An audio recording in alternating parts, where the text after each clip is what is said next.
Welcome back. Well, just keep an eye on the market. The mid-cap index, for example, earlier there used to be gap downs and mid-cap index would be the first to turn in green to give the market signal. The reverse could be happening nowadays. The mid-cap index is beginning to underperform a bit, though advanced decline is still holding firm, but mid-cap index gains down to just about 0.1%. And, it will be interesting to see if that actually starts to slip into the red, then what happens from that point on. But let's start our special segment, Charting Trends. We have Gautam Shah joining us, founder and chief strategist at Goldilocks Premium Research. Gautam, hi, good morning. Thanks for joining us. So our market has been outperforming, right? There's a debate out there whether the US market makes significantly lower lows for this year. We are almost there for the US market. But in India, we are nowhere near that. We're still 10% off our June lows. Do you think for our markets we hold that? Good morning, Anuj. Well, there's a saying, a rotten apple spoils the barrel. And I think this is quite applicable with what's happened in the last 1 month. If you really look at the equity market basket, you have rotten trends everywhere. So many markets in the world have made new lows for the year, which is obviously not a good place to be in. And India pretty much was the apple of the eye of most market participants. But about time we corrected in sync with the rest of the world. And that's exactly what has happened in the last 1 week. So I think we are in a short-term downtrend, no doubt about it. The global equity market trend is not good. There's so much happening in the currency market, in the commodity market. And I don't think this is a plain vanilla correction. While you could see some pullbacks from time to time, but I still feel on a relative basis, India will be an outperformer and it will continue to stand out. But the problem is people are so used to seeing India do consistently well, despite global market weakness. I think they are going to be disappointed. So just for the time being, the area around 17,000 I thought was an important support. We've respected that and we are seeing a bounce today. I don't think we are seeing significant upside from here because 17,200 and 17,500 are important resistances. And on the downside, if 17,000 were to break on a closing basis, then we could actually go down to the 200-day exponential moving average, which is around 16,800 and eventually 16,500. But the key taking point is that we're just going to spend time in a range. Rallies will find selling pressure and the market has just lost leadership. If you look at banking, Reliance, the IT index, there is nothing that can actually propel this market higher. Yes, so 200 exponential moving average on the Nifty, as you said, the 16,800 perhaps becomes in question. Now, I'm looking at the bank Nifty's averages, Gautam, because that was the one which was outperforming. And it's still holding 50 exponential moving average. The 200 here is a good 2,000 points away from here. Do you think this outperformance continues? No, I think the bank Nifty is going to see further downside. Yes, it did outperform for about a couple of months and it saw that massive rally from 32,500 to 41,800. But let's not forget 41,800 was the upcycle level. It just tested there, and it just, fell off the cliff. And because the rise was so large, there is a lot of room to fall. In fact, 38,500 was our working target, which was tested yesterday, and we are seeing a bit of a bounce. But I just feel it's going to be a bounce. Eventually, 38,500 might get sold into, and then we lead to 37,900 and maybe even lower. So I think the bank Nifty needs to retrace the rally of the last 2 months, which is going to take some time. And if I look at the top stocks, most of them are looking overbought to quite negative on the charts. Okay, Gautam, hi, good morning. So take us through some of your, stock ideas. In the sense, where do you see some caution? Where are you cautious now? Which are the stocks that look overbought? Which ones could move into negative terrain? So that we've already lost a lot of ground. I think in the last couple of days, just about everything has come off. Nothing has been spared. Now the big question is, can we go deeper? I think we will go deeper, but after a pullback. Now, if you look at high beta, that's the space that looks quite weak. So banks, I think, have more potential on the downside. The metals index is looking quite weak, so that could see some near-term weakness.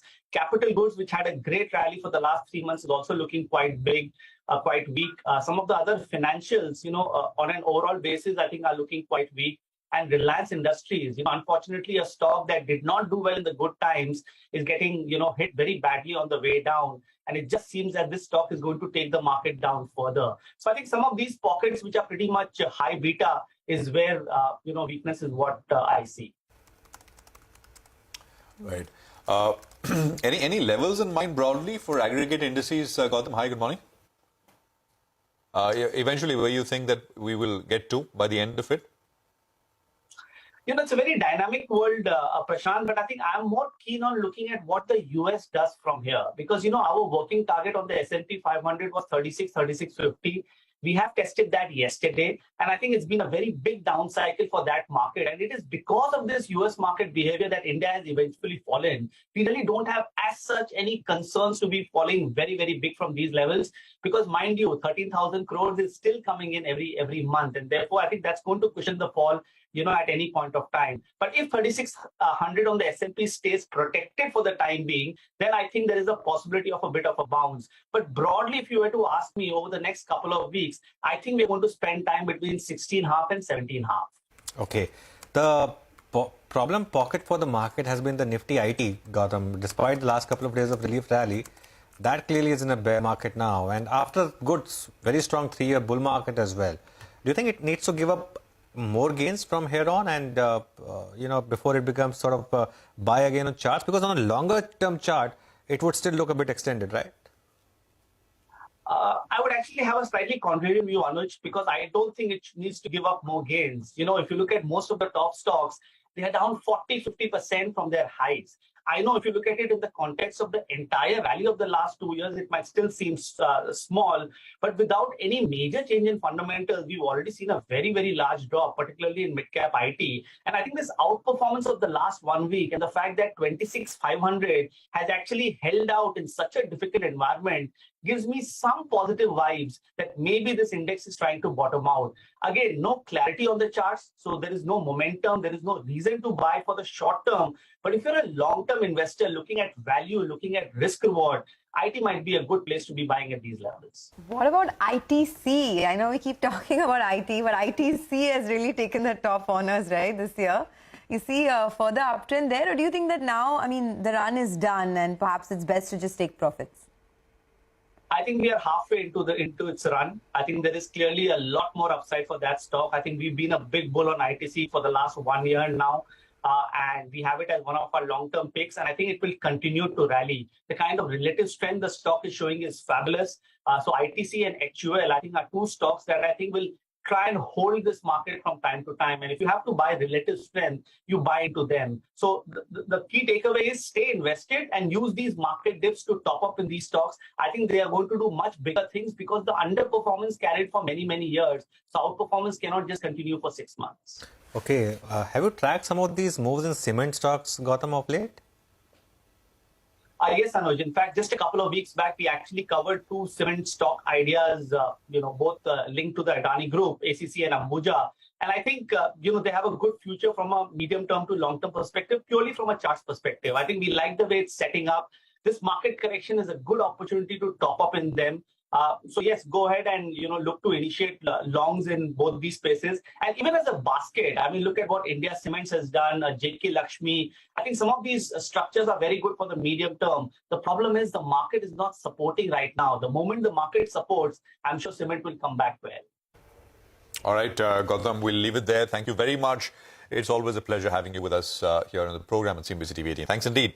Well, the market is up 80, which means, it's coming off the lower levels as well. That is true. But we've basically fallen below for a while now. We've fallen below where we kind of opened at. It was, of course, a gap up. And from there, things have cooled off right in the middle of the range. The high today is 17,176. The low is 17,051. And we're at 17,100. Bang in the middle so far. 0.5% on the Nifty. Sonia.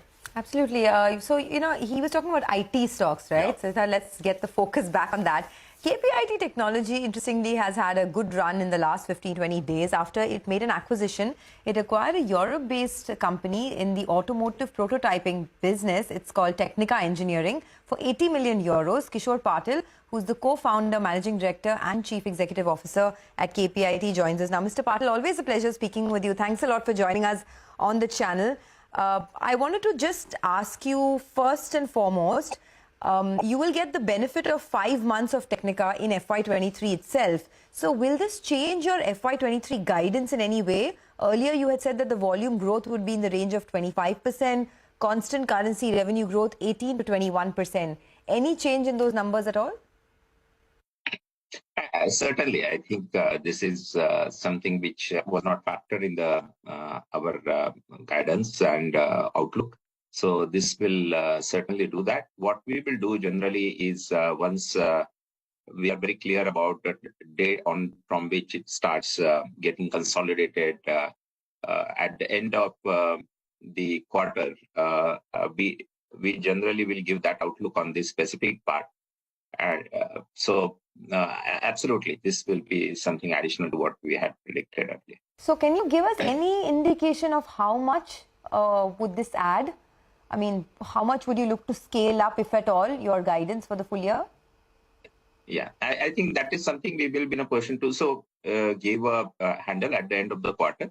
Overall, this has a revenue of the overall group has a revenue of about 43 million euros on an annualized basis, and so from that perspective, but we would like to understand this as the consolidation things become very clearer, and when the conditions precedent become fulfilled, we will be in a better position to throw light at the end of the quarter. Yes, at a high level, it is a 43 million annually.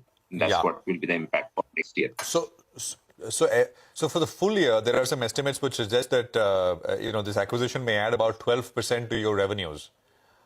Is that a kind of in the ballpark correct figure to look at? For the next year, that's how it will look. 24, right? Yeah. Okay. At least 10%, and then because it really depends upon how the other business grows also. So I think we are in that situation. So at least 10%, I would say. And okay, at least 10%. I think the reason we're asking you is because, there could be new client relationships from this transaction as well. Hyundai and Renault, we know, have been disclosed as key clients for Technica.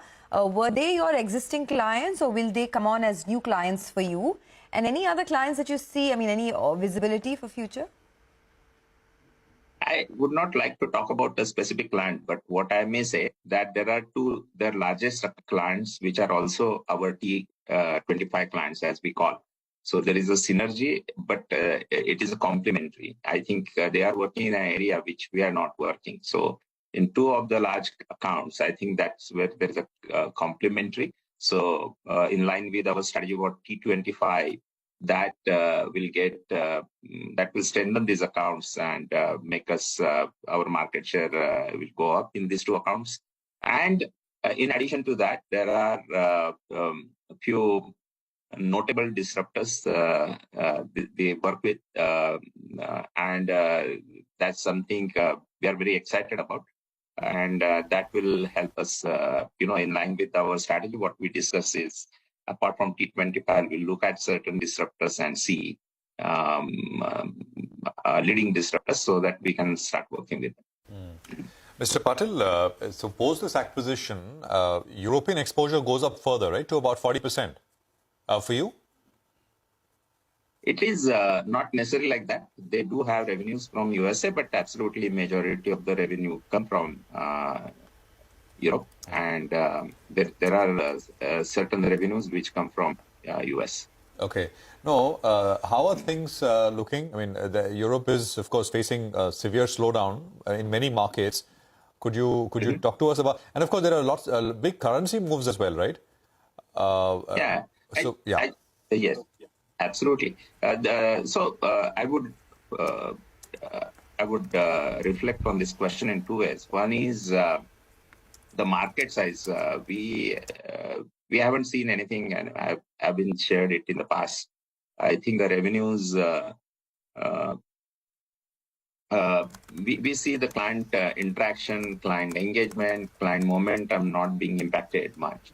So we actually see a reasonable demand environment in Europe. So that's where, at least till now, we have not seen anything. So we don't see any concern on that area. And specifically, as you know, we work very closely with few clients, so we get some idea beforehand. So from that perspective, we feel it's a reasonable environment.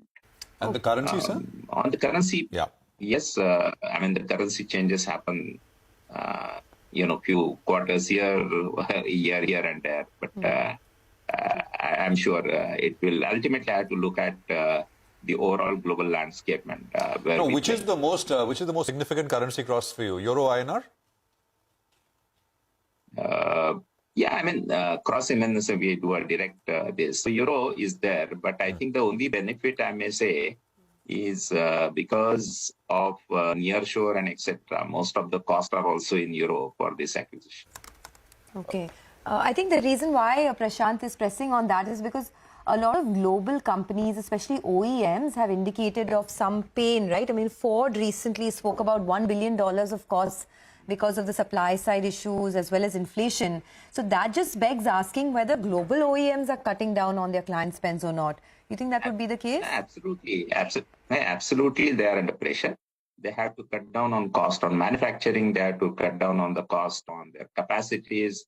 They have to cut down on the cost on what I would say expenditures which are not into new technologies. So as I have been saying for many times, all the OEMs are looking for their new programs for the year 25, 26. These are very critical for their survival, or importantly for their market share, specifically in the new technology, new EV market. And that's where most of our work lies. So there is a minimal impact on this area, in this area. Okay.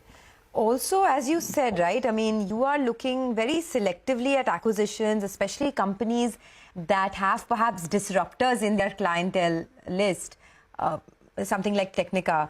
Anything else that you've shortlisted? Any other acquisitions in these niche spaces that would aid your revenue growth over the next 6 to 12 months? Okay, let me put it like this. I think this itself is a big acquisition, and we would like to really focus on this and integrate it well and leverage it better. So while this looks like a European acquisition, this has impact for, this has an impact for all our clients. KPIT has been playing in the basically space of what broadly you can call software-defined vehicle, which I mentioned to you about the production program for 25, 26 and onwards. These are extremely critical. At the same time, these are very complex for the OEMs. And I think every OEM is still trying to figure it out how to really have, make sure to deliver on these programs and how best differentiation can be made, etc. Now, in this journey, as I mentioned, these are complex programs. There are a lot of new technologies which are required. Earlier, we used to talk about only certain domain aspects, but what is now becoming more and more important is the the network part, which is specifically, you can say, industrial Ethernet, for example, which is the most preferred one. Technica is a pioneer in this. I think they were the first one to really have that kind of expertise in the globally in this area. Secondly, that is very critical in terms of systems architecture for this program, and also in terms of making sure that the performance from the systems is acceptable and it is better. So from that perspective, this becomes an extremely critical point in terms of the overall offering for the SDV. Already, as you know, KPIT has been very strong. We are, I can now arguably say, the largest globally integrator, and certainly in the SDV area. With this, then it becomes a very compelling proposition and position to the OEM. So what we would look at is not only relevant for the clients they have, but really go with this across our client. And this will certainly propel growth as a company. Okay, I think so. That's what I would say, and we would really focus on this sure. and make the best of it. Sure. You said you're the largest global what? I didn't get that. Integrator, is it? Software integrator, yes, in the automotive software area. Absolutely. Okay, the largest global software integrator in the automotive space. In the automotive space. Okay, got that. I think the street is very excited with your commentary, sir, because the stock is now soaring up over 3%. But thank you for your thoughts and giving us clarity on what this acquisition would do to you. That's the newly acquired company Technica Engineering that will add at least 10% incremental revenues to them in FY24, and they will revise the guidance once the acquisition is complete. The street definitely likes that, up almost 3%. Let's take a quick break. On the other side, Mitesh Thakkar will join in for some technical trades to tell us how to approach this market at 10 a.m. coming up.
Welcome back. The mid-cap index is in the red. The Nifty is almost getting there. And that's the point I was making. The first rally is vulnerable on days like today because the candle of previous day is so big that you want to take money home. Now you want to see if yesterday's low around the 200-day moving average is holding or not in this decline.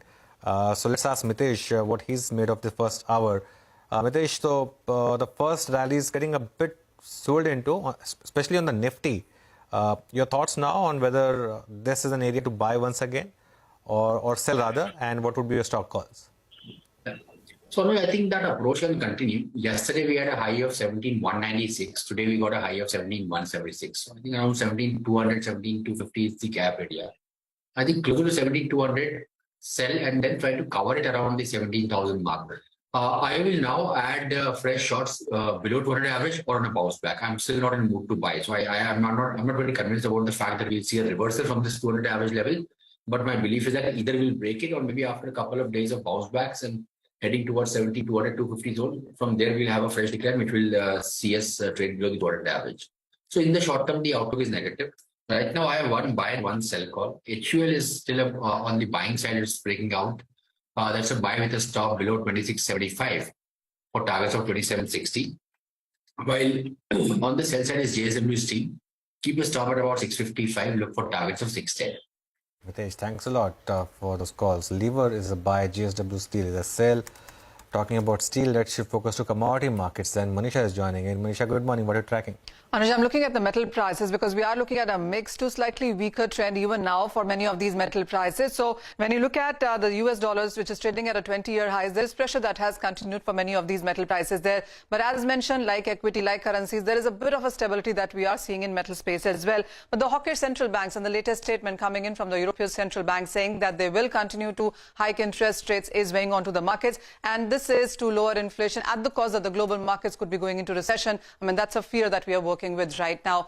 A statement from OECD last night suggesting that the global growth will slow down more than the earlier forecast also seems to be weighing on. So when you look at the metal prices, well, zinc and lead fell nearly 3% overnight. You are looking at some opportunity buying after that very sharp declines. Copper prices as well continue to trade near 2-month lows. We've seen the international copper prices just about hold $7,200 there.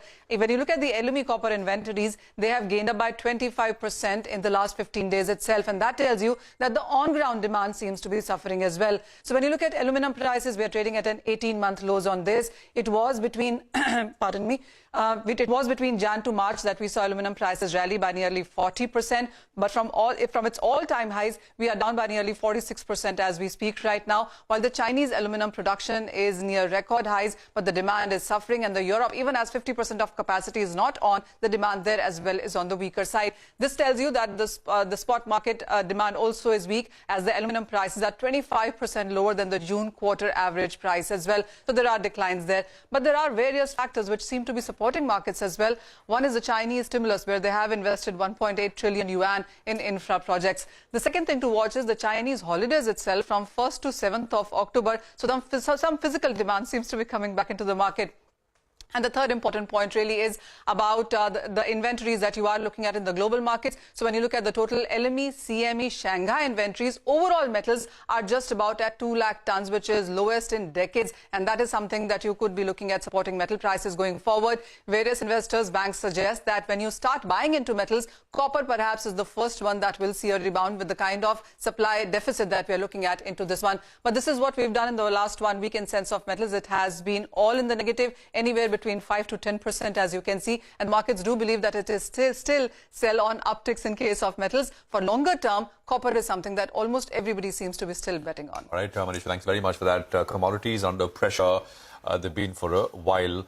But markets are also now almost coming back into the flat, absolute terms also flat zone. It's just 14 points left now. I think we're at the day's low. 17,032 is where we're at, with an hour and a half of trade behind us nearly. Mahindra Logistics is buzzing in trade, although that has also come off quite a bit from the day's high. Mangalam is here to tell us what's happening there. Mangalam, hi.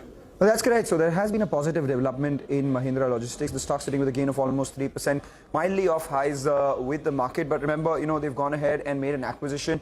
Rivigo's B2B business is what they've bought for about 225 crores. Remember, Rivigo is the company that pioneered the relay logistics service. They had two arms, that was full truckload logistics as well as B2B. And in that, Mahindra has gone ahead and bought the B2B vertical. The B2B business in FY22 did revenues of around 371 crores. Of course, much higher than what we saw in FY21, but lower than what we saw in FY20. FY20 was an exceptional year for online commerce as well because of the pandemic. But importantly, Mahindra Logistics' own revenues in last year were over 4,000 crores, and in the first quarter itself was around 1,200 odd crores. So this incrementally adds about no more than 8 to 9% to their overall revenue. The bigger trigger, however, here will be the kind of leveraging that these guys can do with Rivigo's network of 250 plus processing centers, 1,000,15 square feet of land, or the warehousing area that Rivigo has. So even if they go ahead and do about 6 to 7% margins on this 371 crore revenue that Rivigo has done, it would be accretive for their return on cash, because it would mean about 10% on the 225 crores that they are deploying. The question, however, is how much can they scale up this business with their existing ecosystem. Okay, thanks a lot for that. So that's on Mahindra Logistics. We're also watching out for Maruti this morning. Now, it's very interesting. The Grand Vitara has seen 57,000 units in terms of bookings. So that's pretty good.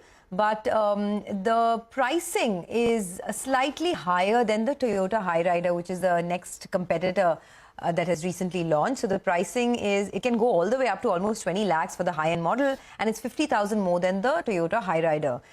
there is a bull and a bear case in the market. So first telling you the bull case, Morgan Stanley is an overweight. They have a target price of 9,839. They say that the order book is very strong and Maruti will definitely gain market share in the SUV space, something it's been trying to do for a while. Nomura as well has a target price of 8,970. They expect a 25% volume growth in FY23 and they say that the market share will improve to 43 to 44% in FY23. But now to the bear case scenario, we have two calls coming in from CLSA and Kotak. Both have sell calls. CLSA has a target price of 7,374.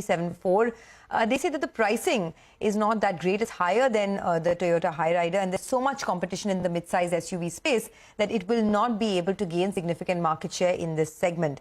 Kotak retains a sell. They have a fair value of 8,150. Same rationale there. They say it'll be hard for Maruti to make inroads into the mid-size SUV segment where there is the Creta, the Seltos, you have the Hyryder now, the Skoda Kushaq as well. And the pricing of the Grand Vitara is not so enticing. Well, that's a bull versus bear situation on Maruti. But Nazara Tech and HCC are also reacting to news updates. Vahishta is here to tell us about that. Vahishta. Hi, thanks for that, Sonia. Well, for Nazara Tech, actually, the Tamil Nadu cabinet has approved the ordinance to ban online gambling, which means that the reason behind doing this is the Tamil Nadu government is saying that the teenagers and adults were losing their entire savings and earnings in these online betting games. Also, they say that though Rummy might be a game of skill, the game is using stakes will become gambling. So we also know that Nazara Tech and many other players are looking at expanding their presence in the online gaming space, which at present is, of course, at a very nascent stage in India, but though is growing. We also know that India's online gaming industry has been under the scanner since very long and undergoes frequent changes in the regulations and taxes, maybe in the form of, say, some GST changes. Now, many of these bans were actually challenged by the skill gaming startups and the industry associations in their respective state courts had overturned these suspensions. So the Supreme Court has also upheld fantasy sports as a game of skill, which was in last year, in July 2021. And states like Telangana, Andhra Pradesh, Kerala, Karnataka have sought to prohibit the game of skills. The next stock is Hindustan Construction Company, wherein the company has completed its debt resolution plan, which would reduce the debt on the company's books to approximately 3,500 crores, which will mean a saving of 400 crores annually in their interest payments. All right, Vishal, thank you very much for that. So Nazara and HCC, they're in focus. 17 points on the Nifty is all that is left, so not very much gap between where we are at yesterday's close, 17,035 on the Nifty. It's time for a quick commercial break. On the other side, we will connect with Prashant Kumar, Managing Director and CEO at Yes Bank, as their board has approved the transfer of stressed assets worth 48,000 crores to a private equity firm, JC Flowers. My colleague Lata will take that conversation forward. Stay tuned.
Welcome.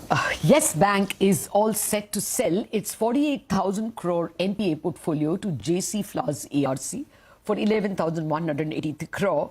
It's a story which our colleague Ritu Singh broke, and it was announced formally last week that the sale is getting completed. Yes Bank's NPA will fall to 2% from 13.45 in the last announced numbers, a great achievement. To understand more about the sale and the business outlook for Yes Bank, we have with us Managing Director and CEO Prashant Kumar. Good morning, Mr. Kumar. Thank you very much indeed for joining us, and many congratulations. It will be a proud moment when the Yes Bank NPA shows 2% or less after this process gets completed. And you, as having spearheaded this, many congratulations to you. Thank you. Okay, let me start with the nitty-gritties. When does it get over? When will this 2% show? So this would be within 60 days. We announced them as the winner for the Swiss Challenge on 20th. Okay. And the whole transaction where the assignment of the loans would happen within 60 days. So by November end, and then the December quarter figures, numbers should reflect this part. Okay. Now, what is the current, we were always told about 48,000. What is the exact number? Did you see any recovery, and is the value better now? Anything more you can enlighten us? No, definitely, because the pool, which was actually the identified NPAs as on 30th September 2021. So there has been a lot of, recoveries and resolution subsequent to this. So actually, when the assignment would happen, then we need to take into account that what is the residual value of this. Okay. But yes, this momentum in terms of recovery and resolution continues.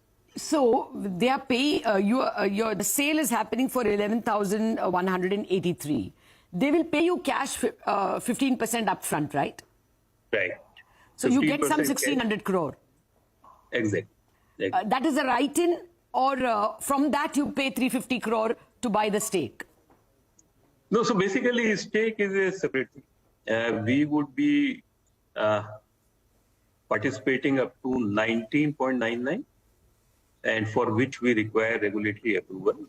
Immediately we would be investing 9.99 in the ARC, and would be seeking the approval of the regulator for going up to 19.99.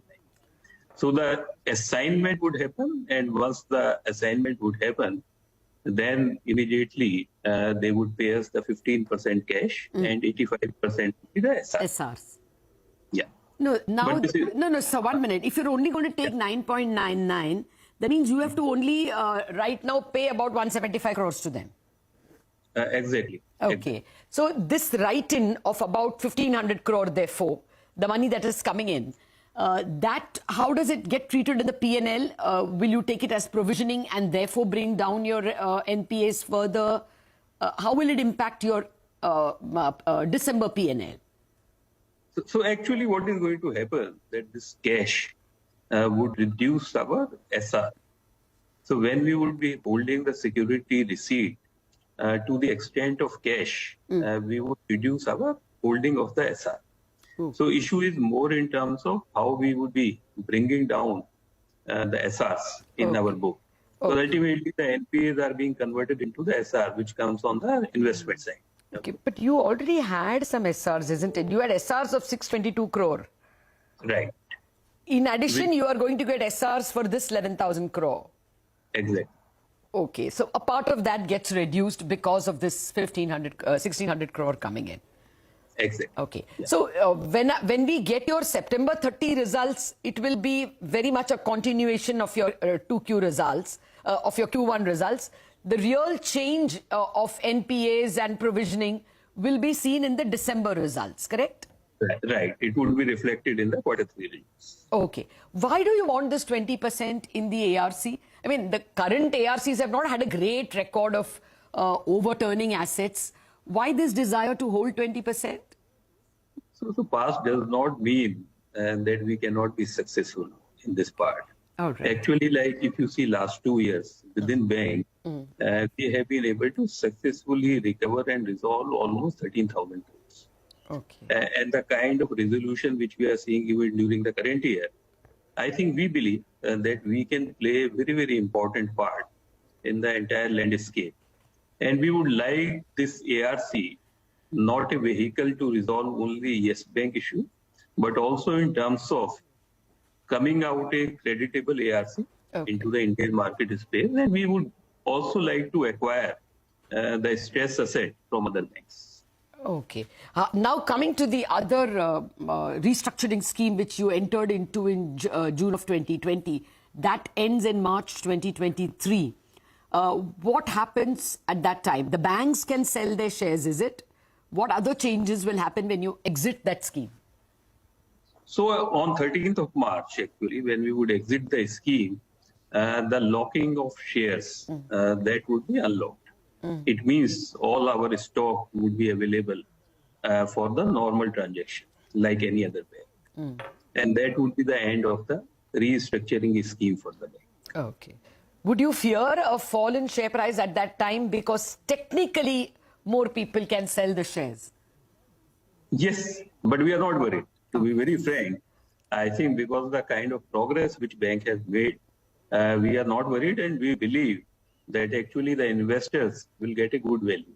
And we have seen, like, when you start getting good value, you don't sell. No, I agree. I mean, after all, you've got Carlyle and Avendus to actually pick up stakes. So there could be enough number of people wanting to buy from the banks who are selling. But the market scenario itself is not looking very encouraging at this point in time. So that's why I'm asking. Point, yeah, whether I think it's a long time. Yes. Yeah, you have more than 6 months. I agree. Okay, let me come to how you look at the business outlook for the quarter itself. What kind of loan growth and margins trend are you witnessing? No, we are seeing a very good demand on the retail, MSME, medium enterprise, large corporate. The only thing is that what we are seeing in that some of the transactions on the large corporate, they are happening at a rate which we think doesn't make a commercial sense. And this would not be the proper pricing of the risk. But definitely there has been a very, very good demand on all the segments. So what are you expecting? Yeah, sorry. Go ahead, sir. This quarter, I think all the banks, all of us are facing a pressure in terms of mobilization of liquidity because of the liquidity deficit. Very tight. So I think everybody is trying to get more and more deposit and at the same time continue to have the control on the cost of deposits. So we should expect a decline in margins? No, basically, like if you see the external benchmark when it is going up, so all your loans which are linked to external benchmark, they are also repriced immediately. And similarly, because of the cost, everybody is increasing the rate of interest on deposit. So the MCLR is also getting increased. So I think overall, I would not be saying this quarter, but we need to see how the liquidity would function in third and fourth quarter. And I think in this RBI policy, everybody would be looking in terms of what RBI does for the liquidity side. So I think this is, but if this liquidity tightening continues to happen, I think going forward, there will be some pressure on the margins, especially on third and fourth quarter. Okay. And now I wanted to ask a word about Dish TV as well. A lot of directors have not gotten through in the vote. What are your plans with respect to Dish TV? I think our policy of not talking about an individual company still continues. But I think our strategy continues to be in the sense that we would like to improve the corporate governance. And I think that is a work in process. And we believe that this is a very, very valuable company. And the real value of the company would be reflected once the issues around the corporate governance are fully taken care of. So I should add, see, there are only 2 board members now. Will you all be now spearheading to appoint a new board? What do you mean by saying that you will improve the corporate governance? You have 26%, no, sir? Right? Yeah. We are So 26%. what will be your next steps with respect to the fact that there is hardly any board? No, so basically already, because this is a company which requires approval of the Ministry of Information and Broadcasting also. So the proposed board members' names have already been sent to the ministry for their approval. Okay. Okay.